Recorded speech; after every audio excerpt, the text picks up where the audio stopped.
ஒரு தலைமை ஆசிரியர் நமக்கு வந்து இந்த நாட்களில் ஒரு ஹானரரி டைரக்டர். ஏன்னா நம்ம பாஸ்டேட்லேருந்து அண்ணாவை வந்து டைரக்டராக போட்டுருக்கோம். அதே சமயத்தில் அண்ணன் வந்து நிறைய திறமையானவர். பல்வேறு கடினமான சூழல்கள் எல்லாம் கடந்து கடவுளுடைய கிருபையினால இந்த காலங்களில் ஊழியத்தில் தங்களை அதிகமாக ஈடுபடுத்திக்கிட்டு இருக்கிறாரு. எனவே வந்து ஏற்கனவே ஒரு பிபி சார் நடத்துறதுனால இங்கே கூட்டிகிட்டு வந்து அவரை வந்து இன்வைட் பண்ணி கைண்ட் ஆஃப் என்டர்டைன்மெண்ட் தான் கொஞ்சம் ஊழியத்தில் இன்னும் கொஞ்சம் பயன்படுத்தலாம் அப்படின்னு சொல்லிட்டு முயற்சி செய்தேன். அதுக்கு நம்ம வந்து இந்த நாட்டில் நம்மளோடு இருக்காரு. பிள்ளைங்களா கவனிங்க. அது ஓகே. இன்னும் ஒரு 10-15 நிமிஷத்துல நம்ம முடிச்சு ப்ரைஸை கொடுத்து அனுப்பிடுவோம். ரைட்டா? இன்னும் ஒரு 5 நிமிஷம் தான் பேச போகிறோம். அதுக்கப்புறம் பேச போகிறதுக்கு வேலையை கிஃப்ட்டு தான். ரைட். ஒரு ஏற்கனவே அண்ணன் ஸ்கிஃப்ட் பண்ணியிருக்காரு. என்றாலும் ஒரு முறைப்படியான ஒரு வார்த்தை செய்தியை மிகவும் ரத்தின சுருக்கமாக சொல்லுவது உங்களுக்கு கேட்கிறது.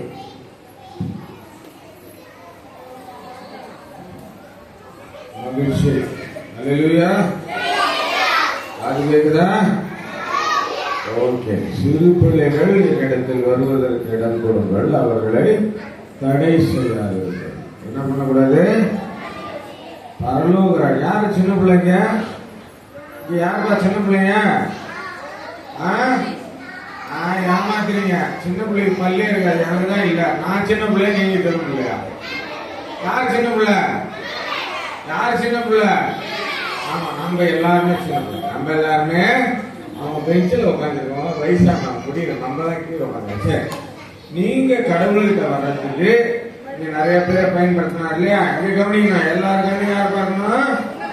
ஆமா, நம்ம பயன்படுத்தினார் இல்லையா? பாஸ்டர்ஸ், நம்ம அப்பா அம்மா, அண்ணன் தம்பிங்க, இந்த ஊர்ல இருக்கிறவங்க, இயற்கை எல்லாமே உதவி செய்தது. இதை செய்தது கடவுள். ஆக கடவுளுக்கே மகிமை உண்டாதாக. சரி, பரலோக ராஜ்யத்துல யாரு தெரியுமா இருப்பான்?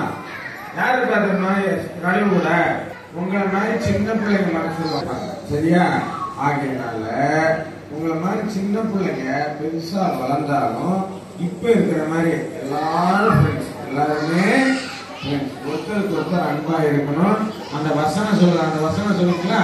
சகோதரர் சொல்லுங்க, சகோதரர் ஒருமித்து வாசம் பண்ணுகிறது எத்தனை நன்மையும் எத்தனை இன்பமானது. நம்ம எல்லாம் சகோதரர்களா இருந்தோமா? ஜாலியா இருந்துச்சா? நல்லா சாப்பிட்டோமா? நல்லா விளையாண்டோமா? நல்லா டான்ஸ் ஆடணுமா? இதே மாதிரி ஒற்றுமையா அன்பாக எல்லா இடத்துலையும் சந்தோஷமா இருக்கும். அப்பொழுது விசேஷித்தவர்களா இருப்போம். அல்லேலூயா, அல்லேலூயா. ஒற்றுமையா இருப்போமா?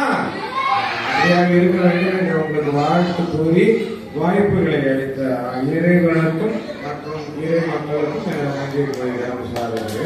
நன்றி.